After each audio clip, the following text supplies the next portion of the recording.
ஒரு கேரக்டர் வேணும் அப்படின்னு சொன்னாங்க. என்னால் முடிஞ்ச அளவு நடித்து கொடுத்துருக்குறேன். எல்லாருமே இன்றைக்கி அந்த கேரக்டர் தான் வைரல் ஆகிருக்குன்னு சொல்லி பாராட்டுறாங்க. விஜயகாந்த் மாதிரி சொன்னாங்க. எல்லா மக்கள் எந்த அளவுக்கு ஏற்றுக்கிறாங்களோ அந்த அளவு என்கிட்ட நடிப்பு திறமையும் இருக்குது. ஹோட்டல் தொழிலை தாண்டி நடிப்பு திறமையும் இருக்குது. என்கிட்ட இருக்கிற நடிப்பு திறமையை காமிச்சிருக்கேன். இன்னும் மக்கள் தான் முடிவு சொல்லணும். ஓவரால் படம் எப்படி சார்? இப்போ கவுண்டமணியோட கம்பேக்காக இருக்கா படம்? உண்மையிலே ரொம்ப எதிர்பார்க்கவே இல்லை. ஈவன் கவுண்டமணி சாருக்கு ஃபைட்டு கொடுப்பாருன்னு எதிர்பார்க்கவே இல்லை. ஃபைட்டு முதற்கொண்டு கொடுத்துருக்காங்க. ரொம்ப இளமையாக காமிச்சிருக்காங்க.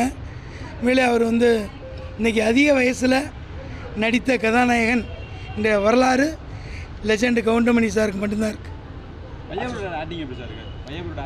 வையாபுரி நான் சொல்லவே வேணாங்க. எல்லாருமே ஆர்டிஸ்ட்டு. வையாபுரி சார்